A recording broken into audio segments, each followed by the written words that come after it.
ಬಿಳಿಗಿರಿ ರಂಗನ ಬೆಟ್ಟದಲ್ಲಿ ಹೊತ್ತಿಗುರಿದ ಅಂಗಡಿ ಮಳಿಗೆಗಳು ಎಳೆದು ಎಲ್ಲರೂ ಬೆಳಗಿನ ಜಾವದ ನಿದ್ದೆಯಲ್ಲಿದ್ದಾಗಲೇ ಸಂಭವಿಸಿದ ಅಗ್ನಿ ಅನಾಹುತಕ್ಕೆ 16 ಅಂಗಡಿ ಮಳಿಗೆಗಳು ಸುಟ್ಟು ಕರಕಲಾಗಿ ಲಕ್ಷಾಂತರ ರೂಪಾಯಿ ನಷ್ಟವಾಗಿರುವ ಘಟನೆ ಯಳಂದೂರು ತಾಲೂಕಿನ ಬಿಳಿಗಿರಿ ರಂಗನ ಬೆಟ್ಟದ ಬಸ್ ನಿಲ್ದಾಣದ ಬಳಿಯ ಸರ್ಕಲ್ನಲ್ಲಿ ಮುಂಜಾನೆ ಸುಮಾರು 3:30ಕ್ಕೆ ನಡೆದಿದ್ದು ಅದೃಷ್ಟವಶಾತ್ ಯಾವುದೇ ಪ್ರಾಣಹಾನಿ ಸಂಭವಿಸಿಲ್ಲ.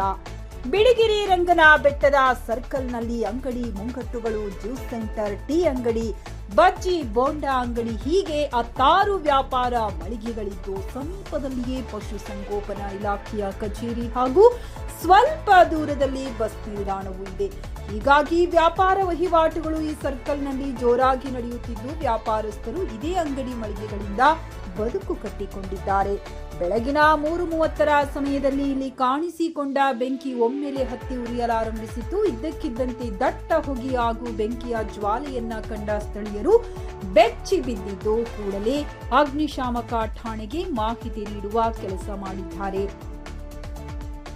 ಆ ಹೊತ್ತಿಗೆ ಹೆಚ್ಚಿನ ಜನ ನಿದ್ದೆಯಲ್ಲಿರುತ್ತಿದ್ದರಿಂದ ಹೊರಗೆ ಏನಾಗುತ್ತಿದೆ ಎಂಬುದು ಗೊತ್ತಾಗಿಲ್ಲ. ಆದರೂ ಬೆಂಕಿ ಉರಿಯುವುದನ್ನು ನೋಡಿದ ಕೆಲವರು ಕೂಗಿ ಕರೆದು ಬೆಂಕಿ ನಂದಿಸಲು ಮುಂದಾಗಿದ್ದಾರೆ.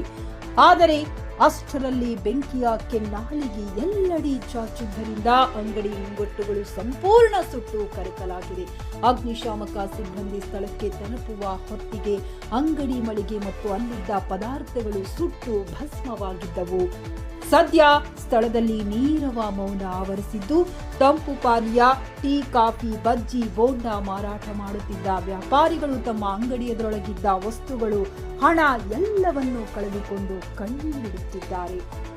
ಅಗ್ನಿಶಾಮಕ ಸಿಬ್ಬಂದಿ ಆಗಮಿಸಿ ಬೆಂಕಿ ನಂದಿಸಿದ್ದರಿಂದ ದೊಡ್ಡ ಮಟ್ಟದ ಅನಾಹುತ ತಪ್ಪಿದಂತಾಗಿದೆ. ಜೊತೆಗೆ ಅನಾಹುತ ನಡೆಯುವಾಗ ಯಾರೂ ಇಲ್ಲಿ ಇಲ್ಲದೇ ಇದ್ದುದರಿಂದ ಅಗ್ನಿ ಅನಾಹುತಕ್ಕೆ ಕಾರಣವೇನು ಎಂಬುದು ಪರಿಶೀಲನೆ ಬಳಿಕ ಗೊತ್ತಾಗಬೇಕಿದೆ. Meena Nagendra, D Raju, Suma Sheshadri, L Swamy, R Nagendra, G Kumar, L Govind ಮೊದಲಾದವರ ಅಂಗಡಿ ಮಳಿಗೆಗಳು ಅಗ್ನಿ ದುರಂತದಲ್ಲಿ ನಾಶವಾಗಿದ್ದು ಮುಂದೇನು ಎಂಬ ಚಿಂತೆಯಲ್ಲಿ ಕಣ್ಣೀರಿಡುತ್ತಿದ್ದಾರೆ. ಈ ಬೆಂಕಿ ಅವಘಡದಿಂದ ಸಂಪೂರ್ಣ ಭಸ್ಮವಾಗಿರುವ ಖಾಸಗಿ ಅಂಗಡಿ ಮಾಲೀಕರುಗಳಿಗೆ ಸಂಬಂಧಪಟ್ಟ ಅಧಿಕಾರಿಗಳು, ಜನಪ್ರತಿನಿಧಿಗಳು ಪರಿಹಾರ ಕೊಡಿಸುವರೇ ಎಂಬುದನ್ನ ಕಾದು ನೋಡಬೇಕಾಗಿದೆ. ವರದಿ ಅನಿಲ್ ಕುಮಾರ್, ಗೂಳಿಪುರ, ಟಿವಿ 11 ಕನ್ನಡ, ಚಾಮರಾಜನಗರ.